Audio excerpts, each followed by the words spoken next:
Zbritja e Kuranit në natën e Kadrit. Në historinë e njerëzimit, ka momente që ndryshojnë rrjedhën e botës. Momente që ndriçojnë errësirën dhe hapin një epokë të re për njerëzimin.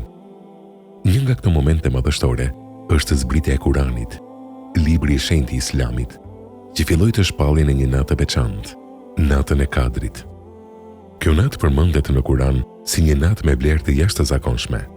Allahu në Kuran thotë se nata e Kadrit është më e mirë se 1000 muaj. Në këtë natë të bekuar, filloi një nga ngjarjet më të rëndësishme në historinë e njerëzimit, shpallja e fjalës së Allahut. Para më shumë se 14 shekujsh, në qytetin e Mekës, jetonte një njeri i njohur për ndeshmërinë dhe karakterin e tij të lartë. Ai ishte profeti Muhamedi alayhis salam. Para se të bëhej profet, ai shpesh kërkonte qetësi dhe meditim larg zhurmës së jetës së përditshme. Për këtë arsye, ai shkonte shpesh në një shpellë të vogël në malin Nur, e njohur si shpella Hira. Aty kalonte kohën në reflektim, duke menduar për krijimin e botës dhe për gjendjen shpirtërore të njerëzimit. Në atë kohë, shoqëria arabe ishte e zhytur në padrejtësi, idhujtari dhe konflikte. Profeti Muhammed kërkonte të vërtetën dhe udhëzimin e Zotit. Dhe pikërisht, në një natë të veçantë të muajit të Ramazanit, ndodhi momenti që do të ndryshonte historinë. Ndërsa ai ishte në shpellën Hira, ju shfaqen gjëdi shpalljes Xhibrili. Ky ishte momenti i parë i shpalljes hyjnore. Engjëlli ju afrua dhe i tha: "Lexo." Profeti Muhammed alayhis salam u përgjigj se nuk dinte të lexonte, por engjëlli e përsëri urdhrin, dhe në atë moment filluan të shpallen fjalët e para të Kuranit.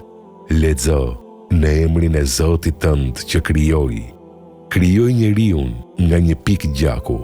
Lexo, sepse Zoti yt është më bujari."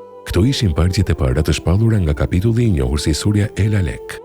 Ky moment shënoi fillimin e shpalljes së Kuranit, një proces që do të vazhdonte për rreth 23 vite.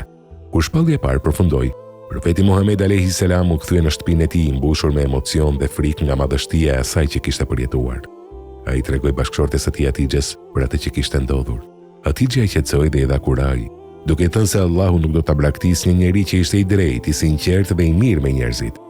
Kështu filloi një mision i madh, përhapja e mesazhit të Kuranit dhe udhëzimit hyjnor për njerëzimin. Kurani nuk u shpalli të rinë në një moment të vetëm. Ai zbriti gradualisht, në situata të ndryshme dhe në përgjigje të ngjarjeve që ndodhin gjatë jetës së profetit dhe komunitetit musliman. Por fillimi i këtij procesi madhështor ndodhi pikërisht në natën e Kadrit. Për këtë arsye, muslimanët në mbar botën e konsiderojnë këtë natë si një nga netët më të shenjta të vitit. Ata përpiqen ta kalojnë atë në lutje, namaz dhe lexim të Kuranit, sepse kjo natë është një kujtesë e fillimit të udhëzimit hyjnor për njerëzimin. Zbritja e Kuranit nuk ishte vetëm një ngjarje historike. Ajo ishte një dritë që erdhi për të udhëzuar njerëzit të drejtë drejtësisë, mëshirës dhe besimit në një Zot të vetëm. Dhe sot, pas më shumë se 14 shekujsh, mesazhi i Kuranit vazhdon të lexohet, të mësohet dhe të udhëzojë miliona njerëz në mbar botën.